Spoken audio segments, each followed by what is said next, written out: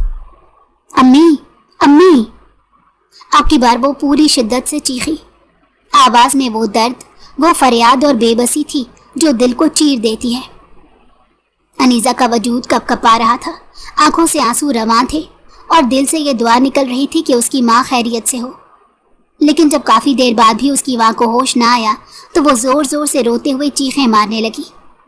اس کے رونے کی آواز سن کر بلاول ہانپتا کانپتا کمرے میں داخل ہوا۔ کیا ہوا انیزہ؟ کیا ہوا؟ وہ نازنین بیگم کے قریب آیا، ان کی نبض چیک کی، پیشانی پر ہاتھ رکھا اور فوراً سمجھ گیا کہ معاملہ کتنا سنگین ہے۔ اس نے ایک پل بھی ضائع نہ کیا۔ انیزہ چلو، ہمیں فوراً ہسپتال جانا ہوگا۔ اس نے نازنین بیگم کو اپنی باہوں میں اٹھایا اور گھر کے باقی افراد کو آواز دیتے گاڑی کی طرف بڑھا۔ انیزہ ایک لمحے کو ساکت رہ گئی، جانے کیوں اسے بار بار یہ احساس ہو رہا تھا کہ جیسے سب کچھ ختم ہو گیا ہو۔ ہسپتال پہنچتے ہی نازنین بیگم کو ایمرجنسی وارڈ میں لے جایا گیا۔ ڈاکٹرز نے جانچ شروع کی۔ بلاول باہر بے چینی سے ٹہل رہا تھا اور انیزہ خاموشی سے وہیں بینچ پر آنکھیں دروازے پر جمائے بیٹھی تھی۔ کچھ لمحے بعد ڈاکٹر باہر آیا۔ ہم معذرت خواہ ہیں، آپ کا پیشنٹ اب اس دنیا میں نہیں رہا۔ یہ الفاظ نہیں، قیامت تھے۔ انیزہ کی چیخ فضا میں گونجی۔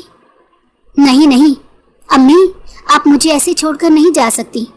آپ نے تو وعدہ کیا تھا نا کہ ہم ایک دوسرے کا سہارا بنیں گے۔ آپ نے تو کہا تھا کہ آپ مجھے اکیلا نہیں چھوڑیں گی۔ زمین پر بیٹھ کر وہ رو رہی تھی، چیخ رہی تھی، ہاتھوں سے اپنا سینہ پیٹ رہی تھی، جیسے دل کا درد زبان سے باہر آ رہا ہو۔ بلاول نے آگے بڑھ کر اسے سنبھالنے کی کوشش کی۔ انیزہ صبر کرو، اللہ کے فیصلے کے آگے ہم کچھ نہیں کر سکتے۔ لیکن اسے صبر نہیں آ رہا تھا۔ جس ماں نے ہمیشہ اس کا ساتھ دیا، جس کے کندھے پر وہ ہر دکھ میں سر رکھتی تھی، جس کی آغوش میں اسے سکون ملتا تھا، آج وہ ماں خاموش تھی، ہمیشہ کے لیے خاموش۔ انیزہ کو لگا جیسے اس کی دنیا ہی ختم ہو گئی ہو، جیسے اب کچھ بھی باقی نہیں۔ اس رات ہسپتال کے اس ٹھنڈے بینچ پر بیٹھی انیزہ پہلی بار سچ میں یتیم ہوئی تھی، اور پہلی بار اسے زندگی سے نفرت محسوس ہوئی تھی۔ ماں کی موت نے انیزہ کو اندر سے توڑ کر رکھ دیا تھا۔ وہ ایک زندہ لاش کی مانند ہو چکی تھی، جو سانس تو لیتی تھی مگر جیتی نہیں تھی۔ ماں کے بغیر وہ کمرہ، وہ گھر، وہ دن، وہ راتیں سب ویران ہو چکے تھے۔ اس نے کئی دن تک خود کو کمرے میں بند کیے رکھا، لیکن اس کے بابا کو پرواہ تک نہ ہوئی کہ وہ کیسی ہے۔ اس کے بابا تو امی کی بیماری میں ہی لا تعلقی اختیار کر چکے تھے، مگر ان کا یہ رویہ امی کے جانے کے بعد زیادہ محسوس ہونے لگا تھا۔ لیکن وہ شکایت کرتی بھی تو کس سے؟ زمان ولا میں کون اس کا تھا؟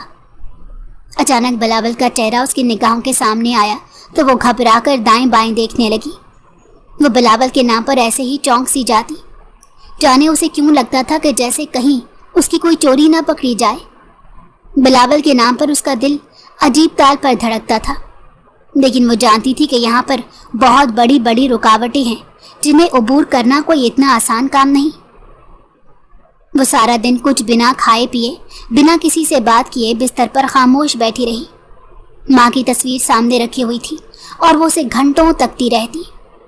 یہ وہی چہرہ تھا جو ہر تکلیف میں اس کا سہارا بنتا تھا، اور آج وہ چہرہ اس کی نظروں سے ہمیشہ کے لیے اجھل ہو گیا تھا۔ اگلی صبح پیٹ کی بھوک برداشت سے باہر ہوئی تو وہ ناشتہ کرنے کی غرض سے بمشکل ڈائننگ ٹیبل پر پہنچی، مگر امی کی کرسی پر بابا کی نئی بیوی بیٹھی تھی۔ اسے دیکھ کر انیزہ نے غصے سے کرسی پیچھے دھکیلی تو اس کے بابا نے اینک کے اوپر سے انیزہ کی طرف دیکھا اور پھر اخبار طے کر کے ایک طرف رکھتے انہوں نے انیزہ کو مخاطب کیا۔ کیا بات ہے، تم ڈائننگ روم میں بیٹھنے کے آداب تک بھول گئی ہو؟ نہ سلام نہ دعا۔ تو اس نے شکوہ بھری نظروں سے اپنے بابا کی طرف دیکھا۔ اس کے بابا نے اپنی نئی بیوی کی طرف اشارہ کرتے کہا، اب یہ ہمارے گھر کے ایک فرد کے طور پر ہیں، لہٰذا جیسے مجھے عزت دیتی ہو ویسے انہیں بھی دینی ہوگی۔ وہ اپنے بابا کی بات کو اگنور کرتے سر جھکا کر ناشتہ کرنے لگی۔ احمد شاہ نے جب اپنی بیٹی کا یہ رویہ دیکھا تو افسوس سے سر ہلاتے اپنی بیوی کی طرف دیکھا اور پھر خاموشی سے چائے پینے لگے۔ سائمہ، اس کی سوتیلی ماں، پوری طرح بن سور کر میک اپ، جیولری اور تیز پرفیوم لگا کر اسے مسلسل کینہ توز نظروں سے دیکھ رہی تھی۔ انیزہ نے ایک دو بار اس کی بات کا نوٹس لیا مگر پھر پرواہ نہ کی۔ اس نے خاموشی سے بریڈ اٹھائی اور جیم لگانے لگی، مگر پہلی ہی بائٹ نے اس کا منہ کڑوا کر دیا۔ اس نے بمشکل نوالا نگلا تو ایسے لگا جیسے حلق میں کانٹے اگائے ہوں۔ چند لمحوں کی خاموشی کے بعد سائمہ اسے مخاطب کر کے بولی، انیزہ، تمہارے کپڑوں کی سینس بہت بری ہے، لڑکیوں کو ایسے ڈریسز نہیں پہننے چاہیے۔ کل میں نے تمہارے کمرے میں صفائی کروائی، تمہاری الماری دیکھ کر حیرت ہوئی۔ ایک لڑکی کو خیال رکھنا چاہیے۔ انیزہ نے آہستگی سے آنکھیں اٹھائیں، اس کی نظریں سائمہ پر جم گئیں۔ یہ اس کا کمرہ تھا، وہ آج کل امی کے کمرے میں رہ رہی تھی، اسی لیے اسے سائمہ کی اپنے کمرے میں مداخلت کا علم نہ ہو سکا۔ لیکن وہ ٹھنڈے مگر درست لہجے میں بولی، آئندہ احتیاط کرنا، میرے کمرے کی کسی چیز کو ہاتھ مت لگانا، میں اپنا کمرہ خود سیٹ کر سکتی ہوں، آپ کو تکلیف کرنے کی ضرورت نہیں۔ احمد شاہ نے چائے کا سپ لیتے ہوئے انیزہ کی طرف سرد نظروں سے دیکھا اور کرخت لہجے میں کہا، یہ تم کس لہجے میں بات کر رہی ہو؟ آخر کو یہ تمہاری ماں ہے۔ ماں؟ اس نے انتہائی نفرت سے سائمہ کی طرف دیکھا۔ کیا اپنی ماں کی جگہ کسی کو دی جا سکتی ہے؟ وہ یہ سب کہنا چاہتی تھی مگر وہ چپ رہی اور چپ چاپ وہاں سے اٹھ کر اپنے کمرے میں آ گئی۔ لیکن چند دنوں میں ہی سائمہ نے اپنا رنگ دکھانا شروع کر دیا۔ وہ گھر میں تو دخل اندازی کرنے لگی تھی، لیکن اب انیزہ کے ہر معاملے میں بولنے لگی تھی۔ اس کے علاوہ وہ ہر اس چیز کو بدلنے لگی جس سے اس کی ماں کی خوشبو آتی تھی۔ گھر کی سیٹنگ، درازوں میں رکھی ماں کی چادریں، حتیٰ کہ بیڈ کے نیچے رکھی ماں کے سلیپرز تک کو ہٹا دیا گیا۔ جب انیزہ نے اس پر اعتراض کیا تو اس نے فٹ شکایت احمد شاہ کو کر دی، تو اسے بیٹھے بٹھائے اپنے بابا سے ڈانٹ پڑ گئی، اور پھر یہ روز کا معمول بن گیا۔ وہ چھوٹی چھوٹی بات کی شکایت احمد شاہ سے کرتی تو انیزہ کی شامت آ جاتی۔ وہ احمد شاہ کے سامنے اپنے نمبر بڑھانے کے لیے ان سے کہتی کہ اچھی تربیت ایک ماں ہی کرتی ہے، اور اب اس کی تربیت کی ذمہ داری میری ہی ہے، کیونکہ اس نے اگلے گھر جانا ہے۔ انیزہ کبھی بولتی اور کبھی خاموشی سے چپ چاپ یہ برداشت کرنے لگی، کیونکہ وہ یہ سب محسوس کرنے لگی تھی کہ سائمہ صرف اس کی سوتیلی ماں نہیں بلکہ ایک چالاک عورت ہے جو سازش کرنے میں مہارت رکھتی ہے۔ ایک دن جب وہ اپنے کمرے میں بیٹھی ماں کی تصویریں دیکھ رہی تھی تو سائمہ کمرے میں داخل ہوئی۔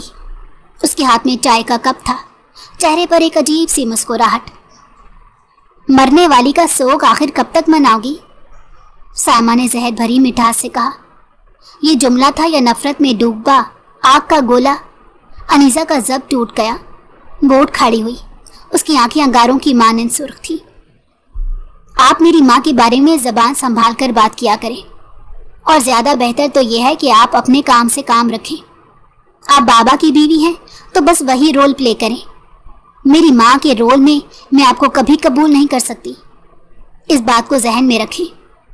اور ہاں، میری یہ بات بھی فوراً بابا تک پہنچا دیں تاکہ وہ اگلے سیکنڈ میں ہی آپ کی محبت پر پورا اترتے ہوئے میری کلاس لے لیں۔ سائمہ نے اس کی بات سنی تو اس کے چہرے پر ایک تاریک سا سایہ لہرایا۔ وہ اس وقت وہاں سے چپ چاپ چلی گئی، لیکن پھر وقت نے ثابت کیا کہ وہ اس کے خلاف کھل کر سازشیں کرنے لگی تھی۔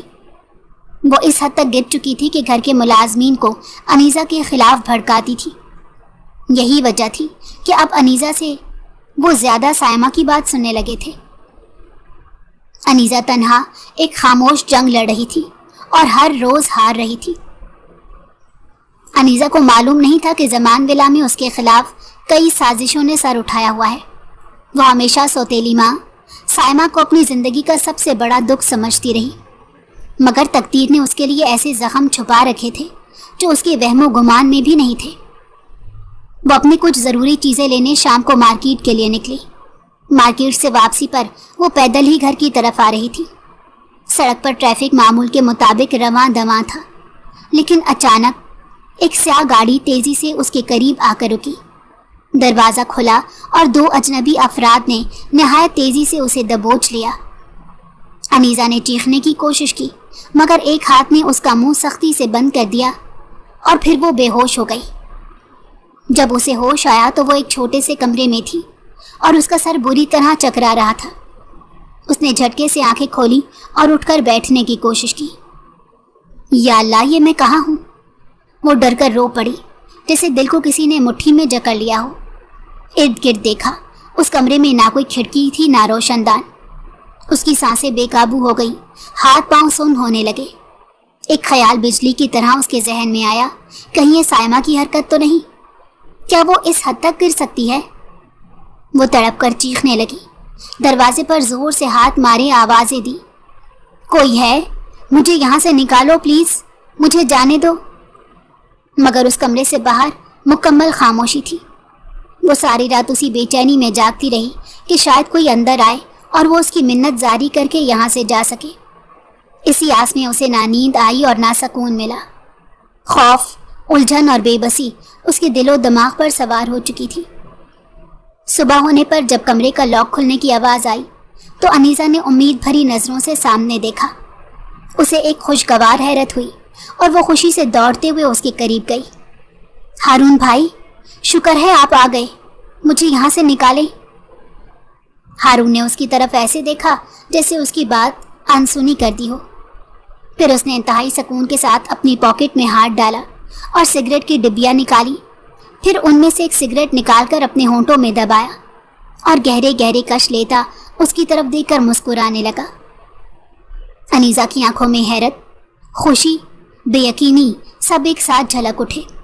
وہ لپک کر اس کی طرف بڑھی۔ ہارون بھائی، میری تو کسی کے ساتھ کوئی دشمنی بھی نہیں، خدا جانے کس نے مجھے اغوا کیا۔ ہارون کی مسکراہٹ گہری ہو گئی۔ اس نے کہکہا لگایا، ایک ایسا کہکہا جس میں طنز بھی تھا اور صفاقی بھی۔ اس کی آنکھوں میں شیطانی چمک دیکھ کر انیسہ کا چہرہ جیسے ایک دم زرد پڑ گیا۔ وہ جیسے معاملے کی تہہ تک پہنچ گئی اور پھر ہکلا کر بولی، آپ؟ کہیں آپ نے تو… ہارون نے سگریٹ کی راکھ جھاڑی اور بے رحمی سے بولا، اب تم بالکل ٹھیک سمجھی میری جان، تمہیں میں نے ہی اغوا کیا ہے۔ انیسہ کو فلیٹ کی چھت گھومتی ہوئی محسوس ہوئی۔ وہ یکدم پیچھے ہٹی جیسے کسی زہریلے سانپ کو دیکھ لیا ہو۔ آپ ایسا نہیں کر سکتے، آپ تو میرے چچا زاد بھائی ہیں، آپ ایسا کیسے کر سکتے ہیں؟ آنسوؤں سے اس کا گلا بھاری ہو گیا اور وہ انتہائی کرب سے بولی، آپ مجھے جانے دیں، میں آپ کے آگے ہاتھ جوڑتی ہوں۔ ابھی ناممکن ہے۔ کیوں ناممکن ہے؟ جب تک تایا ساری جائیداد میرے نام نہیں کر دیتے تم یہیں قید رہو گی۔ تم ان کی اکلوتی اولاد ہو۔